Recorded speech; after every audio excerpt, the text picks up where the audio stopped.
26년 성서정거 두 번째죠. 그리고 대림절 둘째 주일입니다. 회개의 열매를 맺어라 라는 제목으로 말씀을 나누겠습니다. 오늘은 우리가 두 개의 초에 불을 붙이면서 어두운 세상에 빛으로 오신 예수 그리스도를 선포하였습니다. 대림절 둘째 주일이죠. 계속되는 대림절 기간에 우리가 매주 초 하나씩을 더해가면서 내 안에 빛으로 오시고 이 세상에 빛으로 오신 예수님을 선언하는 복된 시간이 되시기를 소망합니다. 오늘은 성경 본문을 말하기에 앞서서 구약과 신약 사이의 이야기, 즉 이스라엘의 중간기 역사를 조금 언급해야 될 것 같습니다. 신구약 중간기는 구약과 신약 사이에 존재하는 400년간의 기간을 말합니다. 구약의 마지막 성경인 말라기서가 기록된 이후부터 신약 성경이 쓰여지기 시작한 AD 70년경 전까지의 그 기간을 일컫는데요. 그러니까 이스라엘이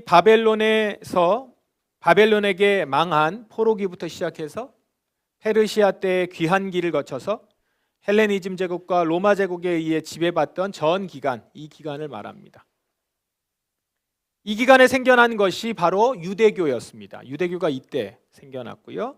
성경도, 구약 성경도 이때 다 정리가 되었습니다. 그 전까지는 유대교가 아니라 여호와 신앙을 가졌다라고 그냥 표현하죠. 그래서 여러분들 이제 인식하실 거예요. 구약 성경에 유대교라는 말이 없죠. 유대인이라는 말도 없고. 유대교는 크게 세 가지 종파로 갈라지게 되죠. 가장 큰 세 개 종파입니다. 사두개파, 바리새파, 에세네파. 사두개파와 바리새파는 아마 여러분들이 익히 들어서 알고 있을 겁니다. 성경에 등장하기 때문에요. 그런데 에세네파는 아마 여러분들이 처음 들어보셨을 분들이 많을 거예요. 작년 신약개론 시간에 이 부분을 좀 다뤘습니다. 여러분 다시 한번 영상을 한번 보시면 좋겠는데요. 그래도 아직 지금은 대부분 기억 못 하실 것 같아요. 오늘 간단하게나마 이 유대교의 세 종파가 어떻게 갈라지게 됐는지에 대해서 이 중간기 역사를 확인하면서 설명하도록 하겠습니다. 먼저 주전 587년 남유다가 바벨론에게 망하면서부터 이스라엘은 나라를 잃고 여러 열강들의 지배를 받는 신세가 됩니다. 불순종한 이스라엘을 향한 하나님의 분명한 심판이었던 거죠. 유다가 바벨론에 끌려가서 이제 포로로 사는 동안 바벨론 제국은 그 바벨론 제국 자체가 페르시아에 망합니다. 그래서 이스라엘은 자연스럽게 539년부터 페르시아의 지배를 받게 됩니다.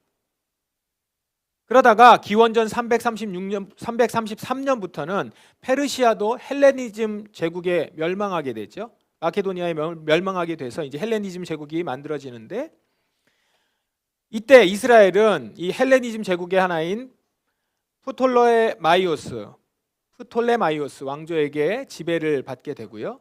또 그 이후에 200년부터는 또 다른 헬레니즘 제국인 셀레우코스 왕조의 지배를 받게 됩니다.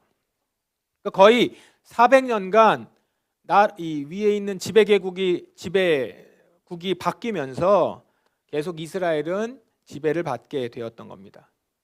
그러다가 기원전 142년에 드디어 이스라엘이 독립을 합니다.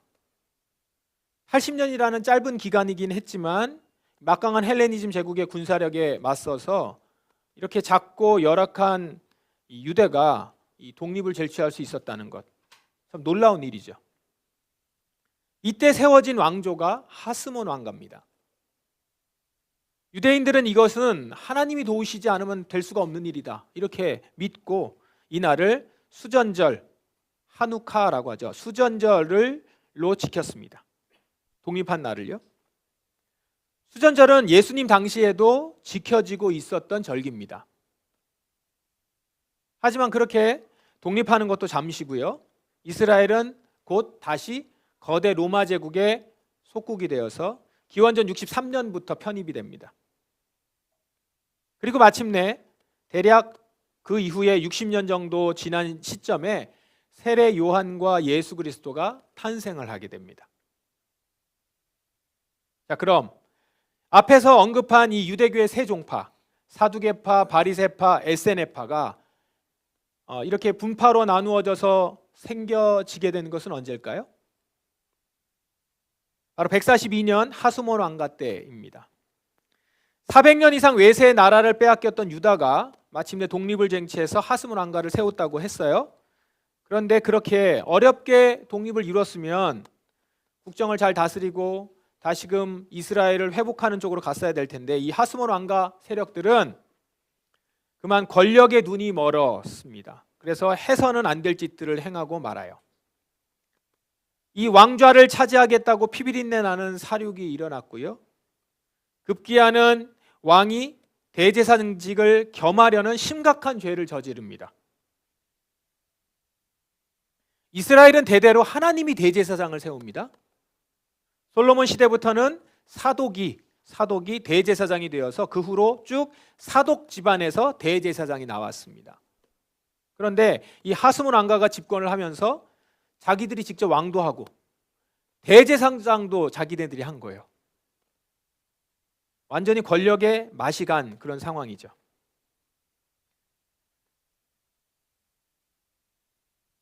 이런 상황에서 이러한 하스몬 왕가와 타협하면서 적당히 맞춰가면서 이권을 누렸던 제사장 그룹이 있었는데 이들이 바로 사두개파입니다. 사독의 후예들이거든요. 사실 이름값 못하는 거죠. 그리고 이런 사두개파의 행태를 보면서 이제 성전 제사는 더 이상 의미가 없다. 대제사장 의미 없다. 막 이러면서 율법 준수를 통해서 이스라엘의 구원을 주장한 그룹, 율법 준수를 굉장히 강조한 그룹 있죠. 이들이 바리새파입니다. 이들은 유대 사회로 깊숙이 들어가요. 그래서 회당을 세웁니다. 회당을 세우고 율법 교육을 합니다. 그러면서 유대 사회를 변혁해야겠다. 개혁적인 인물들이 거기 들어가서 이제 막 변혁을 꾀하려고 합니다. 이렇게 둘만 있는 것이 아니라 이들과는 달리 이들 모두와 결별하고 사두개파도 아니고 바리새파도 아니고 유대 사회를 떠나서 이제 여기는 다 소망이 없다를 떠나서 광야로 갑니다. 그 광야로 들어간 의로운 제사장 그룹이 있었는데 이들이 바로 에스에네파입니다. 이렇게 타락한 하스몬 왕조에 어떻게 반응하느냐에 따라서 사두개파, 바리새파, 에스에네파 이렇게 나눠지게 되죠. 이 외에도 몇 부류가 더 있습니다. 대표적인 세 가지를 오늘 이야기를 나눈 겁니다. 예수님 시대에 이 분파들이 다 있었던 거예요.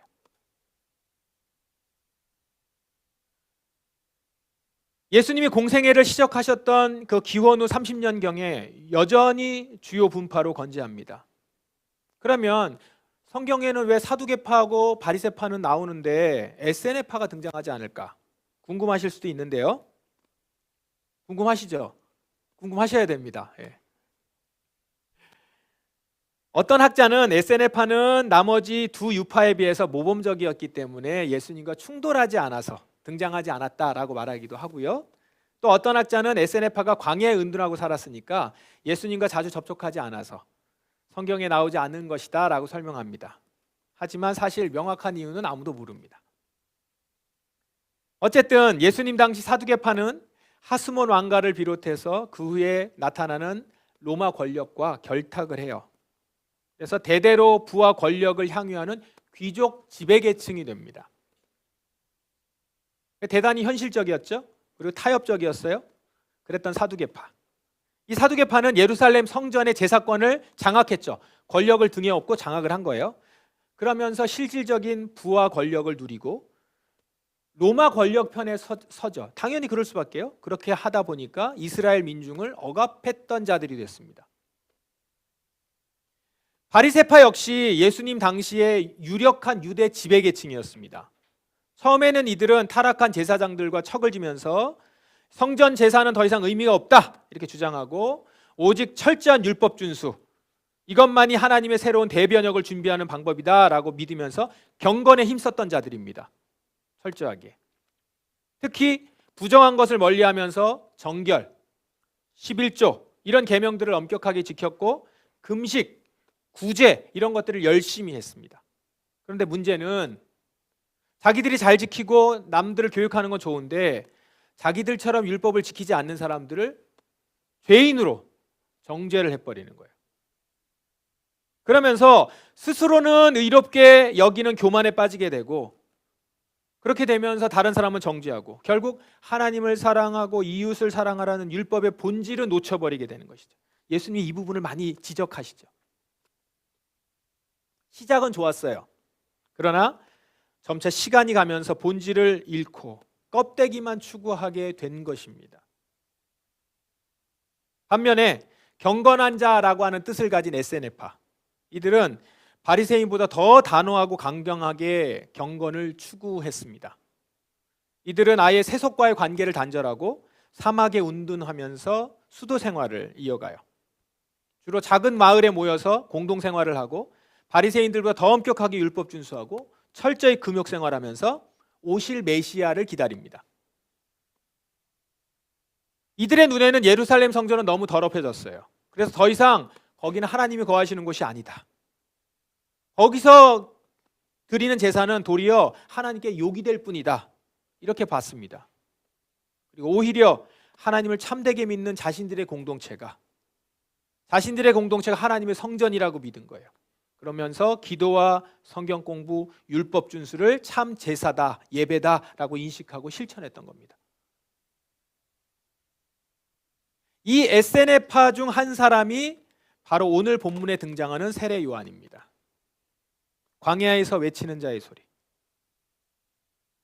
요한은 광야에 사는 자답게 낙타털로 옷을 입고 허리에 가죽띠를 두르고 메뚜기와 꿀을 먹으며 살았습니다. 물론 성경에 요한이 에세네파라고 하는 말은 없어요. 그런데 당시 유대인들 눈에는 이 사람은 에세네파예요. 광야에서부터 왔고 그가 전하고 있는 메시지가, 실제로 세례 요한이 전파했던 가르침은 에세네파가 공유했던 사상들하고 매우 유사합니다. 종말론적 사상을 비롯해서 심판과 회개 메시지, 타락한 유대 종교를 바라보는 시각 매우 흡사했습니다. 그 세례 요한이 지금 광야에서부터 전도를 시작한 것입니다. 그게 이제 오늘 본문입니다.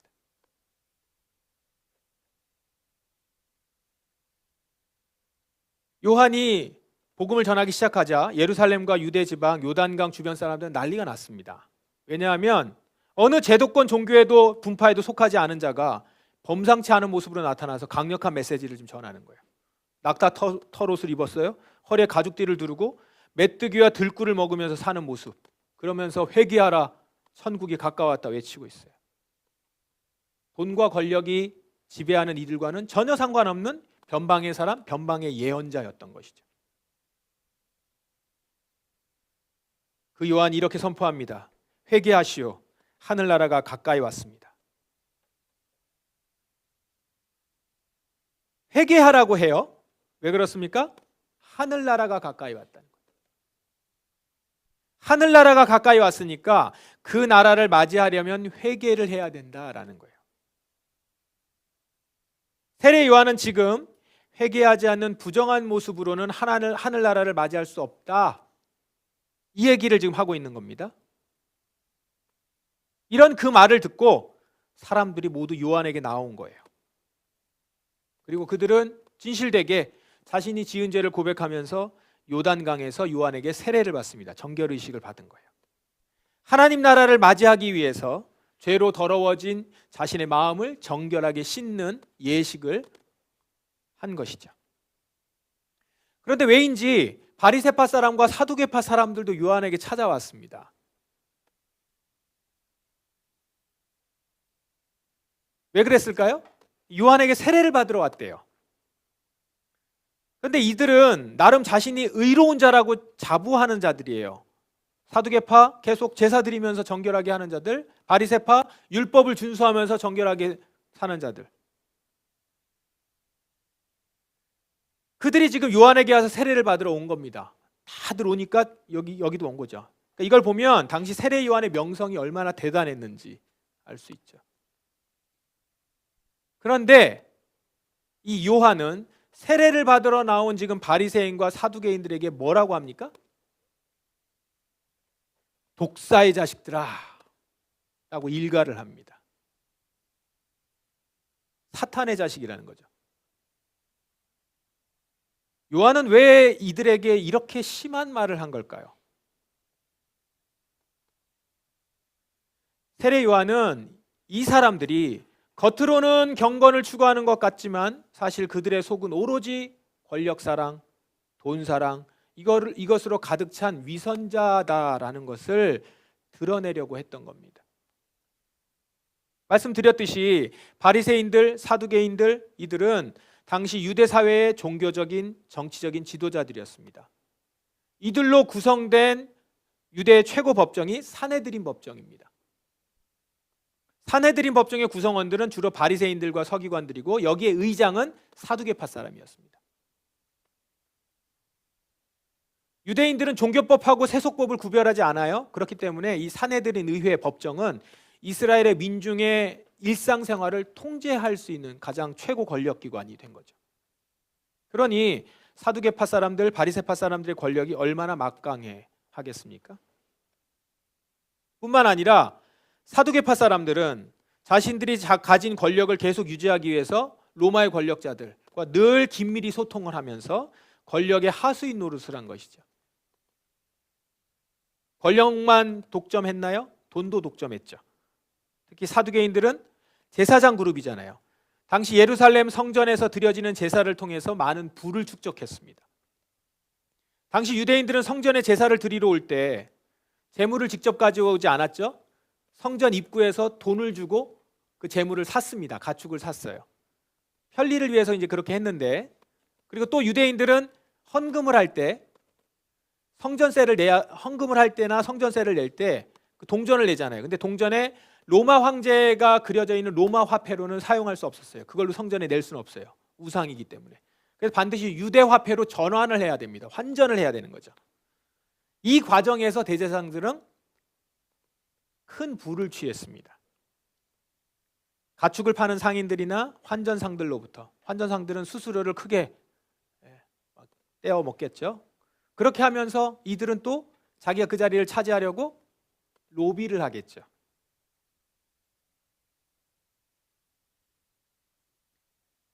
사두개파 사람들은 이렇게 권력과 돈을 쥐고 있었고, 또 바리새인들은 여러분 돈을 좋아한다는 거 여러분 다 아는 사실이죠. 예수님은 아예 대놓고 바리새인들에게 이 돈을 좋아하는 사람들 이렇게 말씀하셨잖아요. 바로 이런 이유들 때문에 세례 요한은 세례를 받으러 나온 그들을 향해서 독사의 자식이라 이렇게 말한 거예요. 속에는 물욕과 권력욕으로 가득 차 있으면서 겉모양만 경건한 척하는 이 위선적인 모습이 마치 사탄 같다고 말한 겁니다. 요한은 그들이 자신 안에 있는 욕심과 교만을 버릴 마음은 없으면서 그저 세례, 정결의식 이런 종교 행위를 통해서 하나님의 진노를 피하고 싶어 한다는 것을 간파한 것입니다. 그래서 이렇게 호통을 치죠. 독사의 자식들아, 누가 너희들에게 다가올 하나님의 벌을 피하라고 일러주었느냐. 그러면서 요한은 이들에게 이렇게 소리칩니다. 너희는 회개의 열매를 맺어라. 회개의 열매를 맺어라. 바리새파 사람들과 사두개파 사람들에게 회개의 열매를 맺으라고 말합니다. 이 말은 이들이 지금 회개의 열매가 없는 상태라는 거죠. 그러면 여러분, 세례 요한이 여기서 말하는 회개의 열매는 뭘까요? 회개의 열매. 우리 열매 얘기 많이 하잖아요. 어떤 것을 두고 회개의 열매라고 할까요? 오늘 이사야 본문에 그 힌트가 있습니다. 그는 가난한 사람들을 정직하게 재판하며 이 땅에 힘없는 사람들에게 공평한 판결을 내릴 것이다. 이 말씀은 이사야가 장차 올 메시아가 와서 행할 일을 예언하는 대목인데요. 그 메시아는 가난한 사람들을 정직하게 재판하고 이 땅에 힘없는 사람들에게 공평한 판결을 내리실 것이다 라는 거예요. 그렇다면 회개의 열매에 대해 어떤 힌트를 줍니까? 이 말씀에서 바로 가난하고 힘없는 자들을 멸시하지 않고 존중하는 모습, 이것이 바로 회개의 열매라는 것이죠. 가난하고 힘없는 자들을 멸시하지 않고 존중하는 모습. 세례 요한은 지금 돈과 권력을 좋아하는 이 바리새인과 사두개인들에게 그들에게는 없는, 그들이 시급히 맺어야 할 열매가 바로 가난하고 힘없는 자들을 귀하게 대하는 모습이라고 말하고 있는 겁니다. 이 회개의 열매를 너희들 맺어야 한다.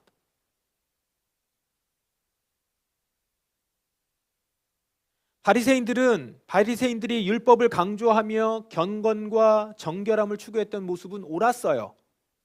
그렇지만 언제부턴가 그들은 율법의 문자에만 치중을 하고 하나님께서 말씀하신 계명의 본질은 잃어버림으로써 결과적으로 그들은 가난하고 힘없는 사회적 약자들과 단절하고 말았습니다.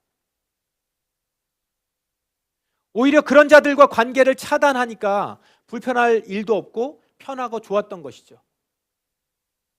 그리고 그냥 기도하기도 좋죠. 주님, 제가 저 죄인과 같지 않아서 너무 감사합니다. 그들은 점점 가난하고 힘없는 자들에 대한 하나님의 마음이 무엇인지도 알지 못하는 냉혈 인간이 되어버린 것이죠. 세례 요한은 지금 안타깝고 엄중한 마음으로 바리새인들과 사두개인들을 향해서 회개의 열매를 맺으라 라고 촉구하고 있는 거예요. 단지 겉몸을 씻어서 하나님의 벌을 피할 수 있다는 것은 착각이니 속히 그 속을 깨끗이 씻어서 회개의 열매를 맺으라고 촉구하고 있는 겁니다. 부와 권력을 쫓는 길에서 돌이켜서 이스라엘의 목자답게 가난하고 연약한 주의 백성들을 도우면서 그들 안에 거하시는 하나님을 만나라. 거기에 하나님이 계시다. 너희가 보고 있는 그 율법 안에서, 너희가 예배드리고 있는 그 성전 안에서가 아니라 가난하고 연약한 주의 백성들, 그 안에 하나님이 계시다. 거기서 예배하라. 회개의 열매도 없으면서 속으로 우리는 아브라함의 자손이다, 우리는 하나님의 백성이라, 분명히 하늘나라를 유업으로 받을 것이다, 이렇게 생각하는 것은 분명 큰 착각이라는 것이죠. 이미 도끼가 나무 뿌리에 놓여 있는 임박한 상황이며 좋은 열매를 맺지 못하는 나무들을 모두 찍혀 불에 던져지게 될 것이니 속히 지체하지 말고 회개하여 돌이켜야 한다는 것입니다. 여러분, 우리는 어떻습니까? 오늘 우리는 바리새인과 사두개인들과 달리 회개의 열매를 맺고 있습니까? 세례 요한이 그들에게 말했던 그 회개의 열매, 우리는 맺고 있나요?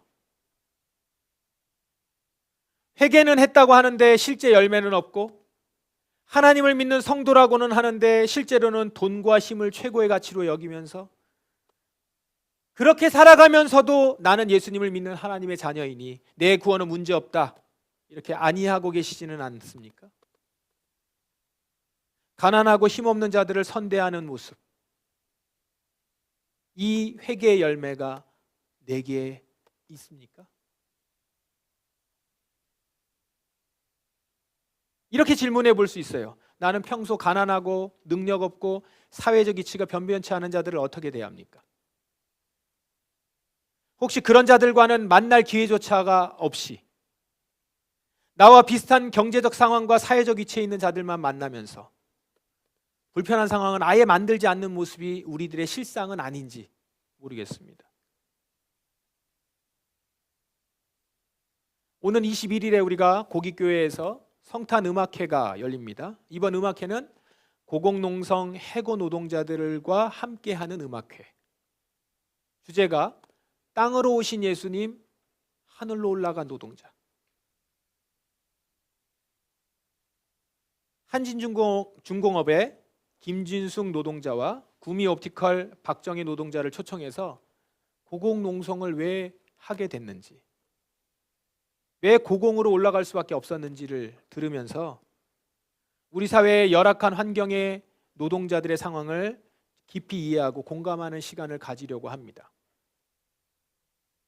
저뿐만 아니라 여러분들을 포함해서 우리 한국교회가 사실 이렇게 힘겨운 노동자들 곁에 있지 않았던 것이 사실입니다. 그야말로 회개는 했다고 했지만 실제로는 회개의 열매가 없는 모습으로 살아왔던 거죠. 능력주의라고 하는 이데올로기에 속아서 오로지 성공과 성취만을 향해 달려오면서 우리 주변에 쓰러져가고 힘겨워하고 도태되어가고 있는 이웃들의 아픔은 돌아보지 못하고 그렇게 살아온 것이 우리들의 사실 솔직한 모습인 것 같습니다. 여러분, 열심히 안 살았다는 게 아니에요. 열심히 살면서 외면하고 달려간 것이죠.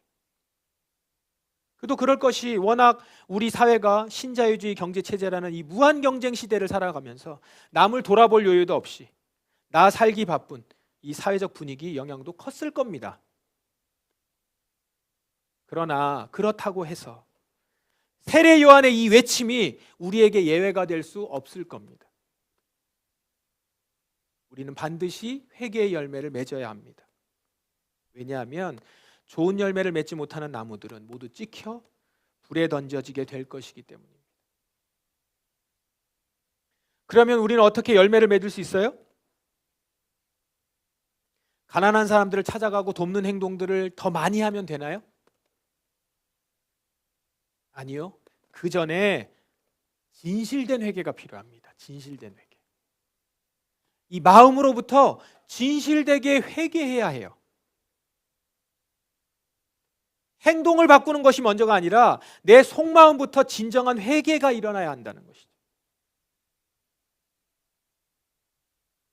여러분 속마음에 여전히 돈을 사랑하고 성공을 숭배하는 욕심이 있음을 주 앞에 인정하십시오. 그리고 그 마음을 주께 솔직히 고백하고 진심으로 회개하십시오.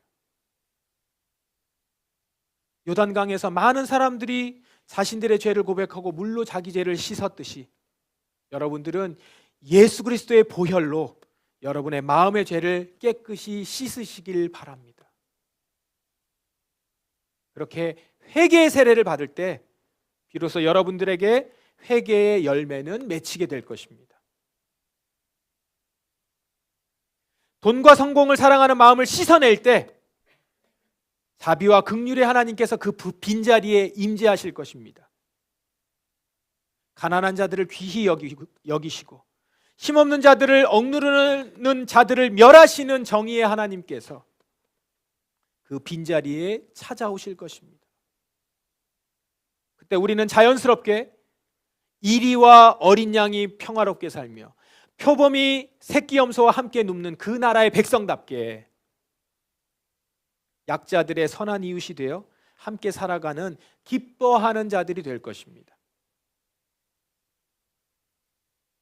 그 모습이 바로 주의 오심을 준비하는 자의 모습입니다.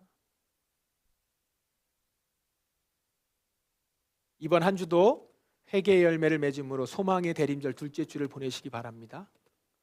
주님이 오실 때까지 부와 권력을 쫓지 말고 가난하고 연약한 자들과 함께하며 회개의 열매를 맺으며 살아가는 우리 포도나무 성도들 되시기를 주님의 이름으로 축원합니다. 기도하겠습니다. 이 시간 우리가 주님 앞에 나왔습니다. 주님 앞에 나온 것은 회개의 세례를 받고자 함입니다. 내 마음으로부터 진실되게 회개하십시다. 행동을 바꾸려고 먼저 하기보다는 내 속마음으로부터 진정한 회개로 씻음 받기를 원합니다. 돈과 성공을 사랑하는 마음을 씻어내며 가난한 자들을 귀히 여기시고 힘없는 자들을 억누르는 자들을 멸하시는 정의의 하나님께서 나의 하나님 되심을 고백하며 내가 주 앞에 나아가는 그렇게 회개의 세례를 받고 그로 말미암아 회개의 열매를 맺을 수 있는 사람이 되기를 소망합니다. 간절히 주님 앞에 나아가 기도하며 죄 씻음을 위하여 간구하기를 원합니다. 다 통성으로 기도하시겠습니다.